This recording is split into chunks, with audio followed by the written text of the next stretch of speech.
அனைவருக்கும் வணக்கம். வணக்கம் தெரிவிப்பது மதுரை மாவட்ட ஓய்வு பெற்ற அலுவலர் சங்க தலைவர். சமீபத்திலே அரசு வெளியிட்ட அரசாணை எண் 123 நிதித்துறை H1 டேட்டட் 24/6/2026 அதில் உள்ள குறைபாடுகளை சுட்டிக்காட்டி கண்டன ஆர்ப்பாட்டங்கள் ஓய்வு பெற்ற அலுவலர் சங்கங்களால் நடத்தப்பட்டு வருகின்றன. கடந்த 31/7/2026 அன்று ஒவ்வொரு ஆதார கிளையும் அங்கெங்கே அமைந்துள்ள அரசு அலுவலகங்கள் முன்பாக கண்டன ஆர்ப்பாட்டம் நடத்தி அறிக்கை அனுப்பி சொல்லியிருந்தோம். அது எல்லா ஆதார கிளையிலிருந்தும் அறிக்கையை மாநில மையத்திற்கு அனுப்பிவிட்டோம்.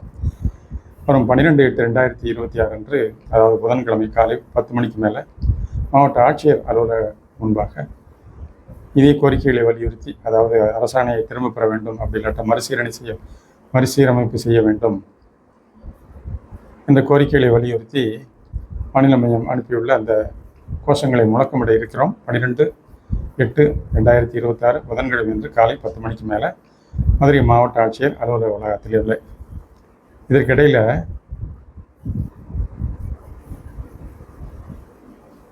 உயர்த்தப்பட்ட NHIS ரூபாய் 1644 பிடித்தம் செய்வதிலும் சில குறைபாடுகள் நிகழ்ந்துள்ளதாக மதுரையிலே ஓய்வு பெற்றவர்கள் சங்கத்திலே உறுப்பினராக உள்ள திரு D. Subramaniam, joint director transport department, அவர்கள் ஒரு கவனத்திற்கு கொண்டு வந்திருக்கிறார்கள்.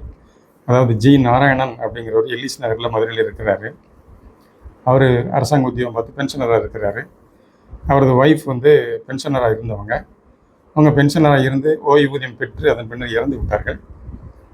ஸோ இந்த நிலையில் நாராயணனுக்கு 2 வகையான பென்ஷன். ஒன்று அவர் பேரில் உள்ளதும், அவர் ஒய்ஃப் இறந்துட்டதுனால அந்த பென்ஷனும் அவருக்கு வந்துகிட்டு இருந்திருக்கு. இப்போது இந்த 7வது ஜூலை மாதம் 2026 பிடிமானம் செய்யணும் அப்படின்னு உயர்த்தப்பட்ட ரூபாய் 644 அவருக்கும் பிடிச்சிருக்கிறாங்க. இறந்து போன பென்ஷனை குடும்ப ஓய்வூதியர் தொகையை வாங்கி கொண்டிருக்கும் அவர் மனைவி பேருக்கு இருந்ததுலேயும் 644 பிடிச்சிருக்காங்களாம்.